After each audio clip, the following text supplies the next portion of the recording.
Russia is the largest country in the world, containing 1/8 of the entire world's land area. It's also the northernmost large and populous country in the world, with much of the country lying above the Arctic Circle. However, the population is comparatively small, with around 143 million people, the majority of whom live south of the 60-degree latitude line and in the western portions of Russia near Moscow and St. Petersburg. Russia stretches across 11 time zones, spanning 6,000 miles from St. Petersburg on the Baltic Sea to Vladivostok on the Pacific coast. The country also includes the exclave or discontinuous piece of territory of Kaliningrad, situated between Poland and Lithuania. It's so huge that it borders countries as far apart as Norway and North Korea and spans across 11 different time zones. Kaliningrad Oblast region, extreme western Russia. Most of the oblast is in the basin of Pregolia River and its tributaries. Centered on Kaliningrad Sea, it was formed in 1945 from the northern half of the German East Prussia, which was ceded to the USSR by the Potsdam Agreement of that year. Administratively, the oblast was made part of the Russian SFSR, even though it was separated from the parent republic by about 360 km of territory belonging to the Lithuanian, Belarusian, and Latvian republics of the USSR. The Kaliningrad Oblast is a Russian outpost in the middle of the European Union in NATO, who have each been keeping a much closer eye on it. In February and March 2014, Russia invaded and subsequently annexed the Crimean Peninsula from Ukraine. This event took place in the aftermath of the Revolution of Dignity and is part of the wider Russo-Ukrainian war. Belarus, a close ally of Russia, has supported its eastern neighbor in the 2022 Russian invasion of Ukraine. Before the start of the offensive, Belarus allowed the Russian armed forces to perform weeks-long military drills on its territory. However, the Russian troops did not exit the country after they were supposed to finish. The country did not oppose it being used as a base for the invasion of Russian troops that started on 24 February, which Russia chose as Belarus border was close to Kyiv, Ukraine's capital. If NATO ever finds itself in a hot conflict with Russia in the future, this vulnerability gives the Russian military the potential ability to rapidly advance across the gap from both Kaliningrad and Belarus.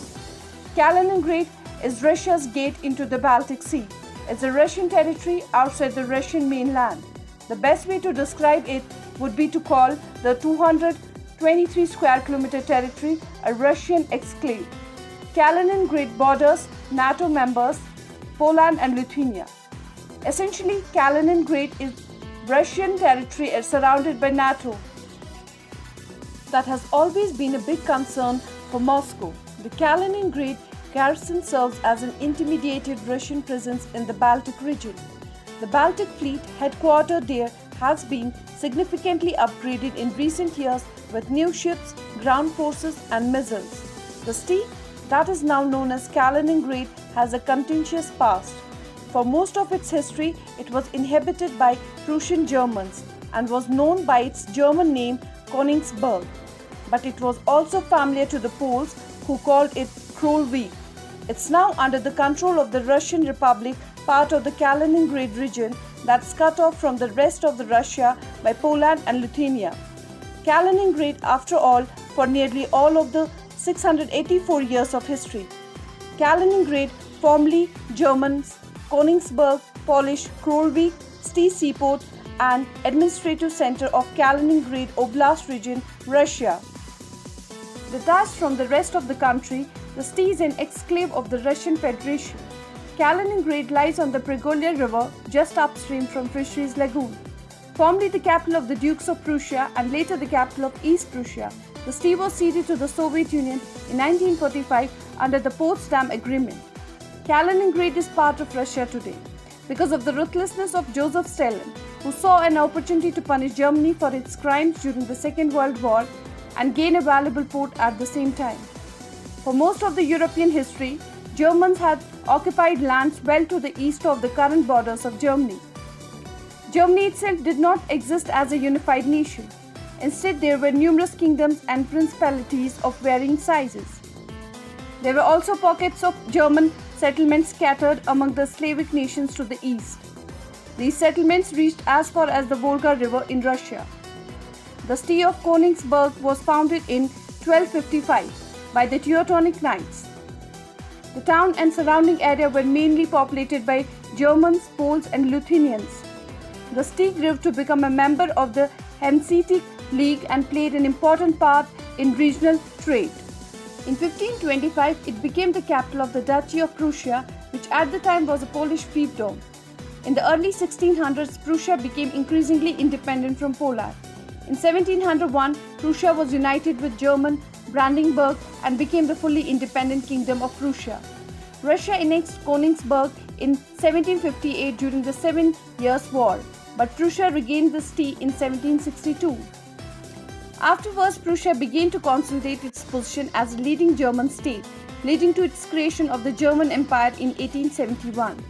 Königsberg grew and prospered under the Prussian and German crowns, reaching a population of almost 250,000. Berlin was the administrative capital of Prussia and later of Germany, but Königsberg was the ceremonial capital of Prussia, where coronations took place. In the empire, it was the capital of the province of East Prussia. The city became famous as the home of Immanuel Kant, one of the most influential philosophers of the Enlightenment. Kant taught at the University of Königsberg, also known as Albertina, one of the world's leading colleges. At the time, the Albertina would be also the home of David Hilbert, a leading mathematician of the late 19th and early 20th century. Weimar Germany and East Prussia. After suffering defeat in the First World War, the German monarchy was deposed and the Weimar Republic took its place. Under the Treaty of Versailles, Poland received a port along the Baltic coast, and Danzig, another important Baltic port, came under the control of the League of Nations. This Polish corridor turned East Prussia into an exclave, a German territory that was cut off from the remainder of Russia by Poland. The Weimar Republic proved to be unstable. It was unable to pay hefty war reparations and suffered from severe inflation. Economic stress and weak democratic institutions created the opportunities that Adolf Hitler and the National Socialists exploited to seize power. While it was not the party's home base, the Nazis did build up solid support in East Prussia.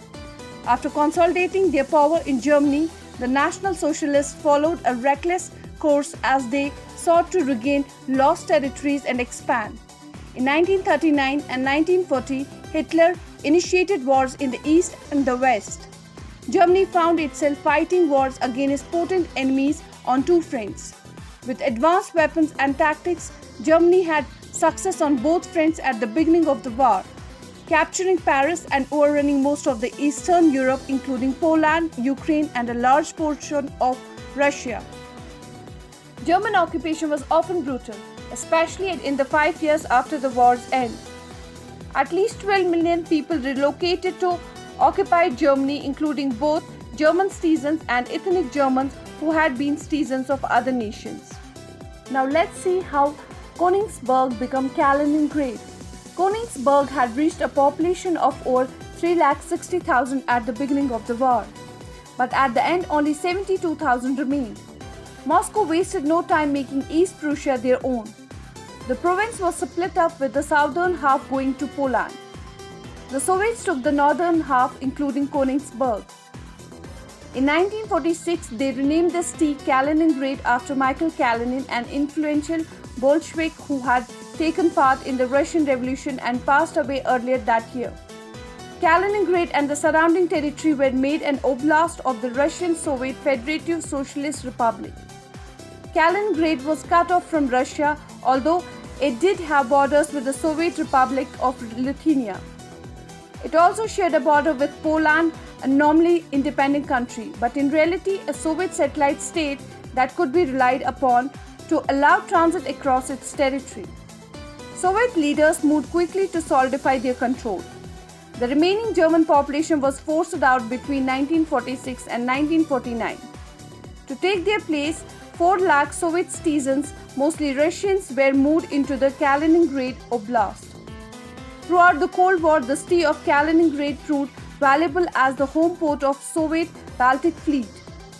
It was one of the few warm weather ports held by the Soviet Union.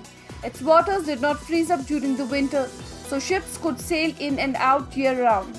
The harbour is sheltered by the nearby Kaliningrad Spit, on which the town of Baltic provides more docking facilities. When the Soviet Union broke up in 1991, the Kaliningrad Oblast lost its overland connections to Russia. As Lithuania gained its independence and Poland broke free from Soviet orbit. As Königsberg was once a German enclave, Kaliningrad became a Russian one. Some of the old Königsbergs remains though. The Königsberg Cathedral had been restored to its pre-war appearance and hosts both Orthodox and Lutheran services along with concerts. Immanuel Kant's tomb is nearby. Kaliningrad remains the main base of Russia's Baltic Fleet. The Russian Federation uses the Kaliningrad Oblast as a base for missiles that it could use to attack NATO forces in Central and Eastern Europe. Poland and Lithuania both border the Kaliningrad Oblast, and the area was historically German, but none of the three nations have made any attempt to claim the territory. Germany went so far as to renounce its historical claim as part of the treaty that allowed reunification. Belarus has expressed some interest in claiming the Kaliningrad region, but it has no borders and little in the way of historical ties. The nearby Baltic nation of Latvia has shown no interest. While Kaliningrad is a challenge for NATO, it will likely remain Russian for many years. Stalin was ruthless and thorough in making the city and surrounding countryside his own. Nearly 90% of the population of Kaliningrad is Russian, and most of the remaining population is Ukrainian or Belarusian. Until the demographic makeup of Kaliningrad changes, it's difficult to see what military or diplomatic measures could be taken to pry it away from the Russian Federation. So guys, this was for today. Give us your thoughts on this in the comment section, and if you appreciate our content, please hit the like button and subscribe to our channel.